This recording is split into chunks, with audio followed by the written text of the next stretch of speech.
Hey YouTube, this was an unplanned live video. But I tell you what, camera guy Kurt and I, we've been racking our brains. I'm going to go ahead and go live while he's still setting some stuff up about how in the world can we do things we like to do that people like to see without getting YouTube crawling up my ass, taking residence and dying. And we thought of it. We are going to recreate our Reaper feeding. One of our first large videos, okay? See? Little Reaper there. Let me just flip this around. There is Reaper there. And how we're going to do this is quite simply, we're going to do it live. Pretty cool, huh? I have no idea how this is going to go. Couldn't tell you. It's going to be a whole new thing. So, yeah, bear with us and let's see. Now, I don't know if this video is going to remain available. We may have to take it down after we finish doing it, because I know if I leave it up, if I leave it public, YouTube will crawl at my ass and die. So what we decided to do was show this live. Now, I do want to let you guys know, especially those who find our channel this way, is the super chats are definitely enabled. And because we're not going to be able to keep this video up, right? Yeah, we are going to take it down. But because we're going to have to probably make this video private after we do it, then we will not make any funding on this video other than the super chats that are collected here today. So, if you feel like this is something cool, we would definitely appreciate that. I typically don't ask for that.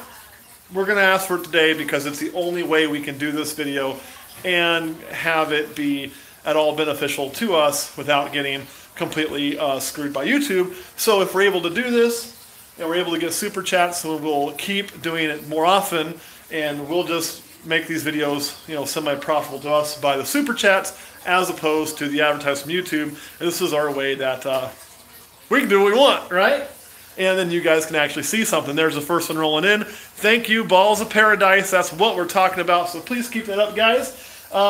I'm going to pass this phone over to Kurt. And you Patreon folks, stay around because we're done here. We're going to go feed Red. Right? Might as well, huh? So I'm going to give this over to Kurt so he can do the film work like normal. And I'm going to film Reaper. Here you go. Well, I think I flipped it around to you. There you are. All right. Now, before we do this, I still do not want this to be a simple smut film for a rat. So I want you looking at how that rat reacts to the venomous bite, what you're going to see, what's going to happen. You know, we're going to kind of stick with it for as long as you guys want to and are interested in it, and we'll go from there. Kurt's already separated a rat out for me. That would be this guy right here. Now, if you have one of these too, I'm going to throw this in by hand. Obviously, I'm not going to do it here because the snake's here. So you'll pull the lock, I'll climb my tail, throw the rat in just like that, close it up, and now we'll let the rest happen. This could also be a no-go. Reaper cannot eat. That's quite possible. So we'll just kind of have to see what happens. Dun, dun, dun, dun. If you just touch the screen, Kurt will focus on these. That's how I keep it going. First they come up and say hi. Say, hi, I'm going to be an all-star.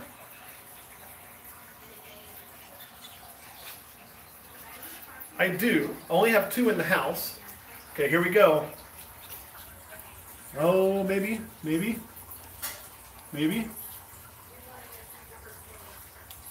Maybe not. He has been eating the last several weeks. We'll see how it goes.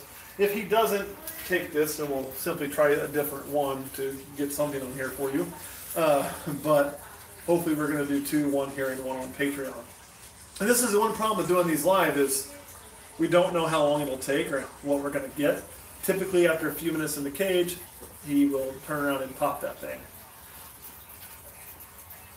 And he has been eating very, very good for us because he's kind of eats and spills.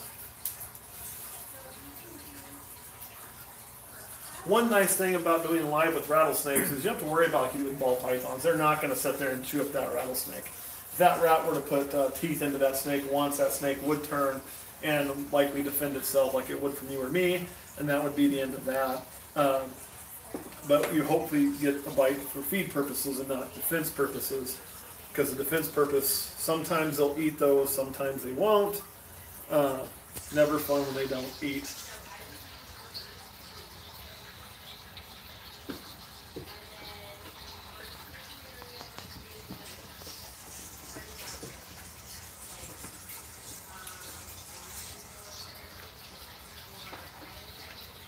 And thank you so much, Pride of Texas. We really appreciate that. You guys are great supporters of us.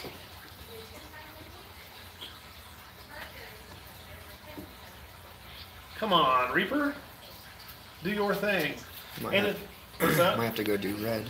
We might have having to do red. Let's give us a few minutes. And here's the thing, if he doesn't eat it, then we have obviously a problem because we have a rat in there with the snake, which we still will not leave. So we have to get that rat out. And that is not always the safest way of doing things. But, and how we do that depends greatly on where the snake is, where the rat is, all kinds of stuff. He's getting really interested in it. He's just not giving it the bite.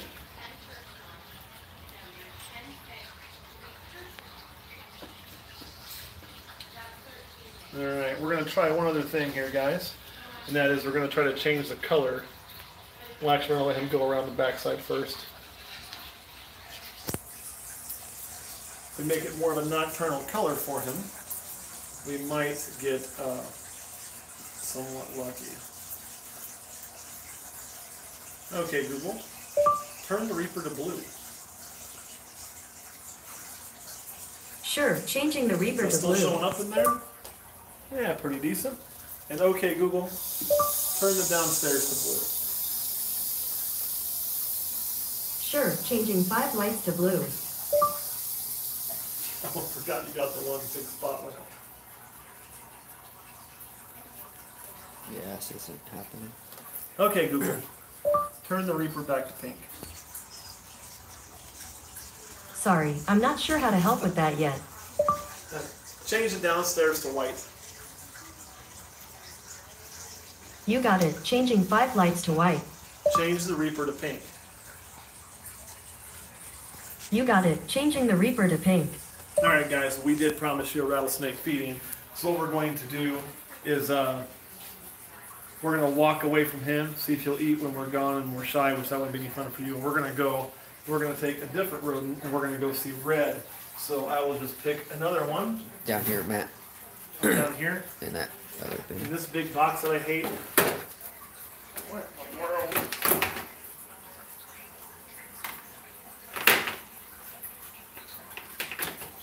Oops, sorry, got your foot a little bit. Alright. Kurt, can you hold this when you do that? So I can get the locks off. So come on in here.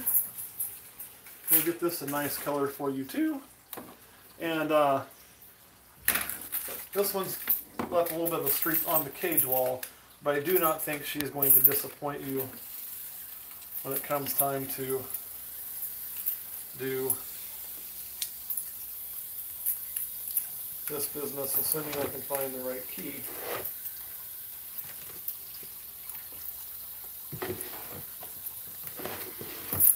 Uh-oh.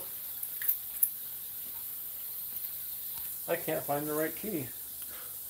Isn't that embarrassing on live?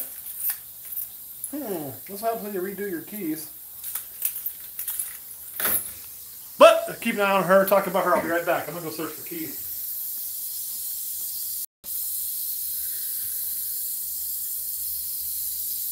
Looks like she's ready.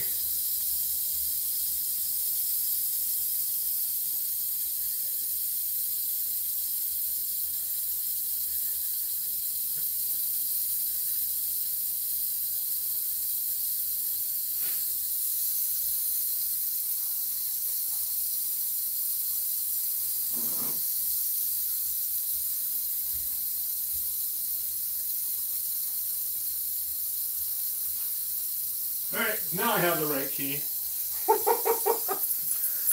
Sometimes, right? Now this snake, I haven't fed in a few because she was taken to killing but not eating, so to give her a break and feed, and it's time to put her back on. Where's that rodent at, Kurt? Okay. So what we simply do is slide this. Kind of set it there, give it a toss, and here comes your rattlesnake feeding line. That's a solid bite. She is much more aggressive. There's a good bite. And you can see how it's already holding its arm up and it's going in circles. This one probably will not take long to pass away. That venom's working really good. The whole right. Wow, she is kind of a jerk. I actually prefer this type of feeding over a slow envenomation because this is going to be a lot faster for the rat. And now she's just going to hold it and pump it full. And she probably will not let it go again until it dies. I like this, like I say, better than an envenomation than a slow wait for it to die. I think this is more humane and such a quick overload in getting the job done. So, yeah, we'll give her a few and let that finish up. And that, my friends, is an aggressive rattlesnake. And that is also the one and only Kali, who is our female blood diamond. And Kurt, if you can keep focus on her face, there's a good chance she will yawn for you and reset her jaw. You can see that rat is still kind of technically breathing, but it's pretty much done. It will not go back to breathing again. And she may not reset while you're filming. It's just a matter of... I think the LED lights interfere with that phone camera. So we might use a different phone camera next time. I don't know. Depends how good this comes out. All right, guys. So I want to know, what do you think? Is this something you'd like to see us do more often? Live feeding of rattlesnakes. Because I've got the 2 in the house, although this one is moving out of the house soon. We get our zoo open. As you Patreon people saw, we have some progress on that finally. When that gets open, this one will move and go to the zoo, and I'll still have Reaper here at home with me as the current plan. But I do have a collection of venomous snakes in the zoo too. So if this is something you enjoy, then there will be times when we can go live and feed a rattlesnake. Again, I never want it to be just a smut film for a rat. I want it to be so people can actually see it, see how it works in captivity with the live rodent, see how the venom works, see the results. It's obviously going to be a feeding snake, hopefully. But one thing you'll never hear us do is sit here, and I've seen videos like it, and I'll be honest, I don't like them, is when people throw a rat into a venomous snake, and then they're like, oh, look at that, ha ha. You'll never get that here. I find that kind of, I'll be honest, I find it a little disrespectful. You know, while I'm not a rat person per se, Kurt works really hard to create these things and breed these things and take very good care of them so we have good, healthy feed. And I always feel like that if I were to go on camera, and not everybody who's fed snakes has had a laugh off camera when something funny happens, okay? It's just, you do. But I always think if I were to go on camera and disrespect that life form on camera to the world, it would be kind of like taking a big crap on the work he does. So you'll never get that here. It's always going to be more based on letting you see how it works, the difference in envenomation, because no 2 envenomations are quite the same as far as how long it takes. No 2 snakes act the same on envenomations from what I can tell. So we'll kind of come at it more from that angle than it is going to be just a, hey, watch a rat die. So I want to be very clear why we're going to do it, how we're going to do it. But since I know YouTube will crap all over me if I leave this up, we're going to go ahead and self-police ourselves, and we'll probably go ahead and make this video after we do it where it's parental control right away, so that way nobody can complain too much. But that does absolutely kill the monetization. So I really want to say thanks to all of you who did a super chat. We appreciate it so much. Kurt, if you want to ask any questions I had, please do. It's how we're going to be able to do this and make it worth our time and worth, filming. Because it takes a lot. Got to get 2 people here. Got to set it all up. Got to do it. Got to make sure, it means I'll be up 30 minutes later, all that kind of good stuff.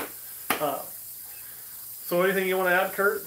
Someone asked, since you're going to move this snake to the zoo, yeah, are you going to bring another rattlesnake home? No. The plan was always for me to have one venomous snake at home. And this one actually started out, it's a long story. After we brought it and the 2 other reds home, I was told there was room for them, and they got stuck in one cage. And I was not overly happy with that. They were not feeding the way I wanted, especially her, that way. And so I brought her home with me instead. And Question Girl accepted it, would be the best way to put it, to be here until we eventually got to that space. The reason she will leave and go there is because she is super unique, but Reaper's kind of my buddy. We're kind of attached to old Reap. I don't think it goes both ways, but I've had him forever. So he will go to this one will go to the zoo. That being said, all the venomous snakes in the zoo, all the pit vipers and old world vipers and anything that's got viper in the name and not a rapids will be things that I work. So I will still work this animal when it goes to the zoo. It'll still be my animal to deal with. And when we get all the licensing in line and we begin bringing projects to Western Diamondbacks, those will also be my projects. Those will be, I will be choosing the pairings and the breedings and what I want to make and how I want to do that, and I will do that with the same eye for what I'm looking for that I do with my ball pythons. So, I think this red, I hope it's genetic. If it's not genetic, I'll still, oh, there, she's going to reset. Watch her. She just took a small yawn. There's a big one in her coming, I think. I will, still use that. Well, maybe not. I'll still use that base color to bring out certain things when I make other albinos and things of that nature. So this is still going to be a cornerstone. She will be of my rattlesnake collection, along with what I'm calling the Acid Project, which the Acid Project was that video that a lot of you I know have seen. We got some cracks on for doing advertisement. We weren't advertised, we didn't get paid. They literally sent me those gators to test. So I told them dudes, I'm like, I'll test them, but if they fail, I'm going to show them failing, or I'll show them succeeding. And they succeeded. So then we showed that other snake. That was what I'm going to call the Acid Project. I believe it to be hypomelanistic, but calling something ghost is something only ball python people do. Other places, ghost means something totally different, so to not make something weird and rattlesnakes fit how weird ball pythons are, I'm going to leave out ghost. That's why in ball pythons you have ghost and true ghost. True ghost being what most other snakes, they would just call a ghost, which would be your exanthic hypomelanistic. So with that hypomelanistic, we're just going to call it an Acid Project. All right, anything else before we go, Kurt? Yeah, someone was asking with the new probes that Herbistat has out, yes, the metal ones, do they stay in place as good, like how you put them in there? Yeah. Because the rubber ones bend a little bit and stay in better. I think the metal ones stay really good. The trick is going to be getting that zip tie nice and tight, having it close to the base so it doesn't, if you go too far, like this is the back of the tub, and you go too far forward where it could slide out and move, you have a problem. But if you drop it and you lock it in right here, where it can't go forward because that rubber boot, and it can't come back because there ain't room, you will not have a problem. As a matter of fact, we're using metal ones in a lot of ours. I've had zero issue. The only issue I've ever had with the Pro from Herbistat are the plastic ones. I think they can get moisture logged at times and start giving you some bad readings, which the Herbistat awesomely knows it's doing, and it'll disable it, and then you got to dry it out. But we've been switching those to metal when that happens, and so we don't have that problem. And even that problem is very rare. It actually only happened on, I think, 2 probes I've had it happen on, both of which I replaced. So anyway, there's that. All right, that's all we got. We're going to hop up off of here. You guys let me know. Someone asked if Reaper. Well, let's go take a peek at Reaper. Well, before we go take a peek at Reaper, venomous protocol, because you can see she's a bitch, we are going to put this lock back on. I never leave this cage unlocked or walk out of here with the cage unlocked, because you can just see what happens. Make sure that's all the way over. Make sure that's all the way over. I mean, this is a dangerous, dangerous snake. And I can also make sure I push that over to touch. There's no gap, so we're safe. I'll give her back into the nightlight so she can eat in a little more privacy and peace. Golly! And we'll go check out Reaper. Oh, no! Sorry. What do you... I stepped back to get my keys and jump Kurt, and it doesn't look like Reaper has eaten. We'll watch that rat move and get a better idea.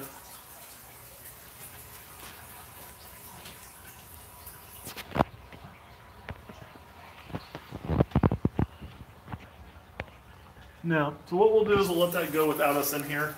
And sometimes then he'll eat, and we'll go from there. Oh, he's telling me I have to go over here and stand by Reaper. Well, because your lights. Thought we were going to get a bite right there. So someone asked if you can put your Corvette in more videos. Really? Yeah. Oh, maybe. Here's the thing why I don't do that is I like cars, man. I do. We're not like some people that have, a shit ton of cars or anything. But I also, we're a reptile channel. And as we're branching out, I'm trying to keep it animal based and be more of an animal channel focused on reptiles. I don't know about coming a car channel. I know we're talking about doing the camping and things, but again, I'm going to tie that back to animals because we're going to go and do like trips. We're going to look for wildlife a lot. So I don't know if I can find a way to bring the car into it. We may put some car stuff up someday, I guess. Hell, I don't know, but it'll be more for traveling somewhere to go to a show. We decide to take the car or something like that, I think. Because we're not really a Corvette channel. Now, Wherever that snake goes in like that, I know where its head is. This gives me an opportunity to pluck that rat out just like that, safely. So I'm going to take it. Don't you bite me, turd bucket. Take it while I have a chance and call that good. And again, you got to know where that bitey end is, and you have to be careful if you do what I just did. It's not always recommended by a lot of people, but as he's in there, what I'm doing is grabbing the rat while watching him, and if that head starts to come out and all of that body starts to turn, then I'm going to move out and use a tool or remove him or block him in there. We've done that before and use a tool, but since the rat's right there, I can do that without any danger, knowing that I have to vacate as soon as he starts to change that before it's actually in danger, and you can do it that way. Don't do it that way unless you really know what you're doing, you're comfortable with it, because remember, if you do what I do and you get bit, don't blame me. And I won't blame you. So, all right, anything else, Kurt, before we hop up off of here? No. All right, guys, thanks for watching, and we'll see you soon.